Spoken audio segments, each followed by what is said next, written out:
নমস্কার বন্ধুরা, good morning. কেমন আছো সবাই? আশা করি সবাই খুব ভালো আছো। আমিও মোটামুটি ভালো আছি। এখন ঘড়িতে বাজে প্রায় 10:15। এখন থেকেই আমি তোমরা যেখান থেকে আমার ভিডিওটা দেখছো সকলকে সাথে নিয়ে আজকে ভিডিওটা শুরু করছি। আশা করি তোমাদের ভালো লাগবে। তো প্লিজ ভিডিওটা স্কিপ না করে দেখার অনুরোধ রইল।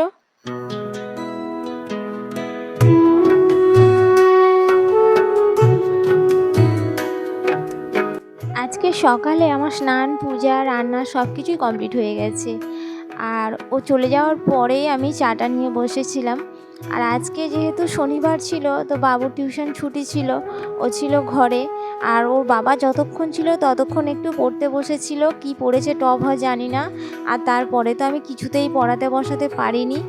আর তারপর ওকে বাধ্য হয়ে, বিরক্ত হয়ে ওর কাছে থেকে চলে এসে পাশের ঘরেই বসে আছে ও। চলে এসে আমি বিছানা গোছাতে শুরু করে দিয়েছি। মানে কি বলবো, এতটাই বিরক্ত করছে, পড়তে বসবে না বলে আমি বললাম যে থাক, দরকার নেই, আর ভালো লাগছে না আমার। কি যে হবে আর কি যে করব জানি না। এখনকার বাচ্চারা যে সবাই কি এরকম তাও আমি জানি না। আর আমার বাবু তো প্রচুর দুষ্টু, বলে বোঝানোর মতো না। দেখো, তোমাকে একটা কাজ গোছাতে দিচ্ছে না আর এগোতেও দিচ্ছে না। যেদিন বাড়ি থাকে এরকমটাই করে।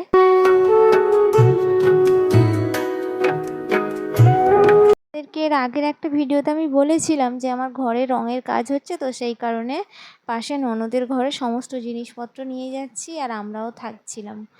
তো দুটো ঘরে যে এত জিনিস ছিল আমি বলে বোঝাতে পারবো না। আর এক সপ্তাহ প্রায় হয়ে গেছে, ঘরের কাজ কমপ্লিট হয়ে গেছে, কিন্তু আমি এখনও পর্যন্ত ঘর খালি করে উঠতে পারিনি। যদিও বলো একভাবে কি আর সব কিছু করা যায়, তো সেই কারণে একটু ধীরে ধীরে করছিলাম, কারণ শরীর এমনি অসুস্থ ছিল এর মাঝখানে। আর আজকে ভেবেছি ঘরটাকে একেবারেই পরিষ্কার করে দেবো, যা বাদবাকি থাকবে সব বারান্দায় ফেলে রাখবো, পরে আবার সময় করে পরিষ্কার করব। তো সেই কারণে আজকে একদম ঘর থেকে সমস্ত জিনিসপত্র বের করে আর ঘর ঝাড় দিয়ে একদম পরিষ্কার করে রাখছি।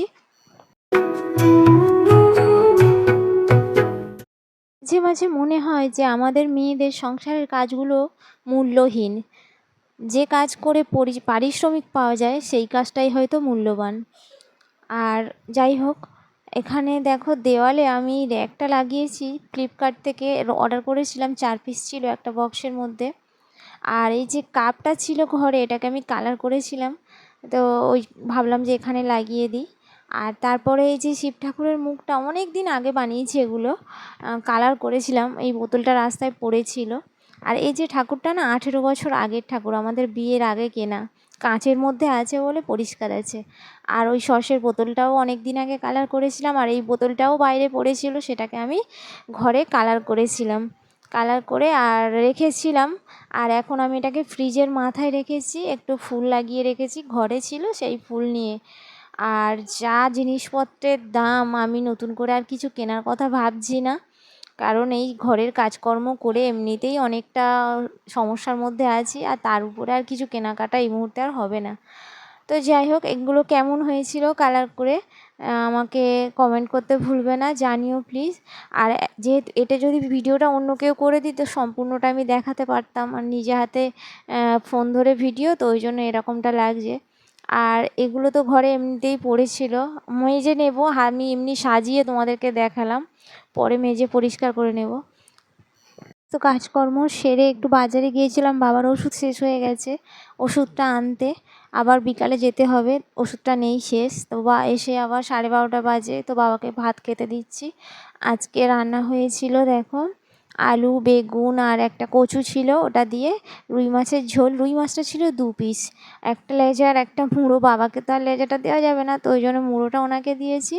আর সকালে ও নদীর মাছের ঝাল খেয়ে গেছে আলু দিয়ে, ওই জন্য আজকে আর কোনো চচ্চড়ি করিনি, ওই মাছের ঝাল একটু রেখেছিলাম, মাছের ঝাল আর মাছের ঝোল আর আম। আজকে ভিডিওতে যদি কিছু ভালো লেগে থাকে তো প্লিজ লাইক করতে ভুলবে না।